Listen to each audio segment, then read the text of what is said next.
Well, the DJI Air 3 is finally here. And what do we have? Well, there's one thing for sure.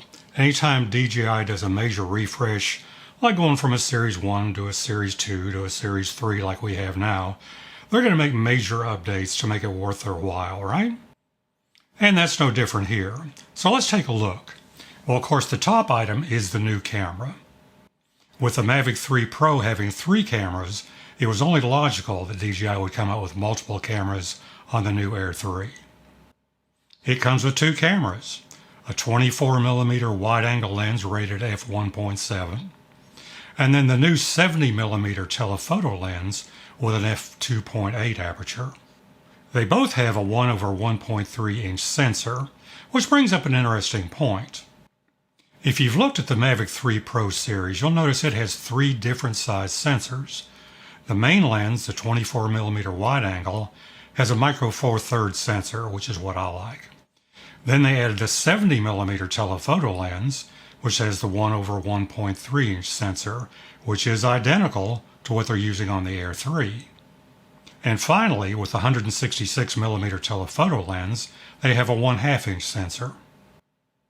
This creates a bit of a problem when it comes to color grading. Since there are 3 different size sensors, each of them has a different dynamic range and color science associated with them, which makes color grading and color matching more difficult. Now, what DJI did with the Air 3 was to make sure the sensor sizes were the same from both cameras. Both of them have the 1/1.3-inch size sensor, so that'll make the color grading and color matching process a lot easier that way. The downside, however, is they reduced the size from the original Air 2S. If you remember on the original Air 2S, we had a 1-inch size sensor on that, and that's bigger than the 1/1.3-inch size sensor they have in the new Air 3.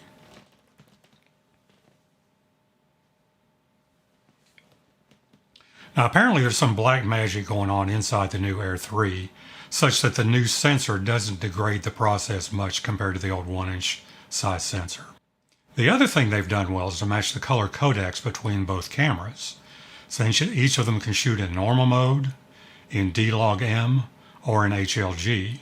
So that means, again, we'll have a much easier time in matching the footage together from the 2 different cameras. This was also another thing they got wrong on the Mavic 3 Pro series. Since of the 3 cameras, you couldn't find one codec that was consistent across all 3 cameras. Made it really difficult. You also have the ability to shoot 2.7K vertical video. Now, this is a little different than the old Mini 3 Pro. If you remember, on our Mini 3 Pro, the camera actually rotated vertically to get that vertical shot, and you could get it in 4K. Unfortunately, on the Air 3, what they've chosen to do is crop in on the sensor versus trying to rotate the camera. They've now added omnidirectional obstacle avoidance, which is an upgrade from the Air 2S. They've also added their new O4 transmission system, which extends the range up to 12.5 miles. Now that's fantastic, and that means we get good transmission from our drone, but we can't really use that, can we? Now hopefully DJI, as usual, is thinking ahead, and at some point we'll get authorization to fly beyond visual line of sight, where we can use that capability. We also have the new RC2 controller. Now that's an upgrade from the original RC, and what they did there was add external antennas and some other internal work to make longer transmission possible. Now the downside when I looked at the specs was the new RC2 controller is only compatible with the Air 3. Now that's a real problem, and for me that's a deal killer. The one thing I like by having the original RC controller is I can fly my Mini 3 Pro, my Air 2S, as well as my Mavic 3 and use this one controller. If I have to buy a brand new controller for that Air 3, I'm just not going to do it. Now hopefully they'll fix that with a future firmware update. Let's be hopeful on that. Size-wise, it's a little bigger than the Air 2S it replaced, still smaller than Mavic 3, considerably bigger than the Mini 3 Pro. Top speed, 47 miles an hour, a little faster than the Air 2S. Flight time is now 46 minutes. That's a massive improvement over the Air 2S. It also has the advanced return to home option, which we got on the Mavic 3. And I think that's pretty cool. What that allows you to do is set the drone up so it'll fly back at the optimum route, meaning it won't just arbitrarily go straight up to the return to home altitude and come back home. That wastes a lot of battery. So if it come back at a similar altitude using its obstacle avoidance, you save a lot of battery power that way. I think that's a good thing. It has all the intelligent flight modes we've come to expect, matches those we find on the Mavic 3, plus they've now added waypoints to the Air 3, and that's a big deal. So final thoughts. Well, for me, all my cameras, all my ground-based cameras are Micro Four Thirds sensor based. I like to stick with that.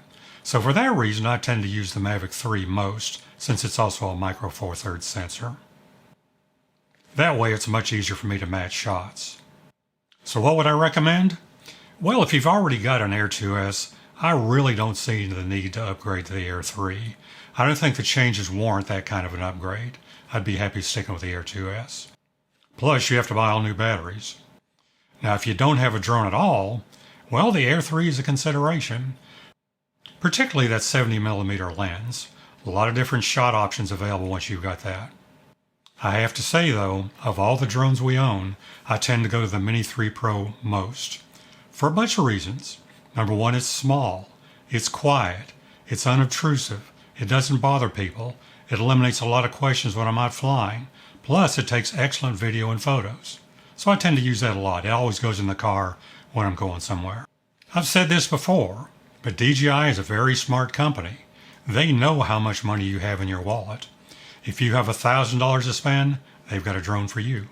If you got $2,000 to spend, they've got a drone for you. If you've got $5,000 to spend, they've got a drone for you. So it makes it very, very difficult to find out which drone you want and which one suits your needs. Everything DJI makes is very good, and it makes it more and more difficult to choose. So what you need to do is identify your priorities. What is the most important feature to you? And then choose your drone based on that criteria. I hope you enjoyed this video. If you did, please give me a big thumbs up and subscribe down below. And if you feel like sharing it with your friends, please do so. That would be greatly appreciated. And as always, thank you so much for watching. Caught behind Venetian blinds, out of reach for the city lights. This ain't where I belong. Hey, look at me, man.